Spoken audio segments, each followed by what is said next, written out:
Police ഇയാളുടെ tower location നോക്കി. Tower location നോക്കിയപ്പോൾ ഇയാൾ എറണാകുളത്തുണ്ട്. അങ്ങനെ എറണാകുളം റെയിൽവേ സ്റ്റേഷനിൽ നിന്ന് ട്രെയിനകത്ത് നിന്നാണ് ഈ സോണിയെ പിടികൂടുന്നത്. സോണിയെ പിടികൂടി ഇവിടെ കൊണ്ടുവന്നു, ചോദ്യം ചെയ്തു. സോണി വേറൊന്നും പറയാനില്ലല്ലോ, കാരണം CCTV ദൃശ്യം കാണിക്കുമ്പോൾ തന്നെ അതിനകത്ത് പിന്നെ വേറൊന്നുമില്ല. അതിന് പുറമേ അല്ലേ ഇയാളോട് ഈ പരാതി കൊടുത്തതിൻ്റെ പിറ്റേ ദിവസം പോലീസ് സ്റ്റേഷനിൽ ഹാജരാവാനായിട്ട് പറഞ്ഞിട്ടുണ്ടായിരുന്നു. അപ്പോൾ ആ സമയത്താണ് അയാൾ അവിടെ നിന്ന് മുങ്ങുന്നത്. അതാ പറഞ്ഞത്. അപ്പം ആ സമയത്താണ് അയാൾ മുങ്ങുന്നത്. അയാൾക്ക് മനസ്സിലായി ഹാജരാകാൻ പറഞ്ഞു കഴിഞ്ഞാൽ പിന്നെ ചോദ്യം ചെയ്യാൻ വിളിക്കുന്നു, അതോടെ തീർന്നല്ലോ.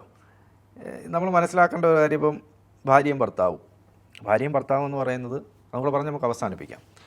ഭാര്യയും ഭർത്താവും രണ്ട് വ്യക്തികളാണ്, രണ്ട് കുടുംബത്തിൽ നിന്ന് അത് ഏത് നാട്ടിലായാലും അങ്ങനെ തന്നെയാണല്ലോ. രണ്ട് സാഹചര്യങ്ങളിൽ ജനിച്ചു വളർന്ന് അവർ ഒന്നിക്കുന്ന രണ്ട് പേരാണ്.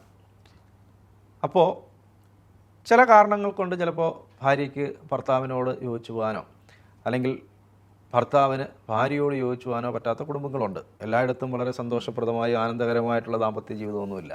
മറ്റ് ബന്ധങ്ങളിലേക്കൊക്കെ പോവുകയും ചെയ്യും. അപ്പോൾ ചെയ്യേണ്ടത്, ഒരാളുടെയും ജീവൻ എടുക്കാൻ നമുക്ക് അവകാശമില്ല. അയാൾക്ക് അയാളുടെ ഭാര്യയെ സംശയമുണ്ട്. പിന്നെ സംശയരോഗികളായിട്ടുള്ള ആളുകൾ, ഈ സംശയരോഗികളായിട്ടുള്ള ആളുകളോടൊപ്പം ജീവിക്കുക എന്ന് പറയുന്നതാണ് ജീവിതത്തിലെ ഏറ്റവും ദുരിതമയമായ കാര്യം.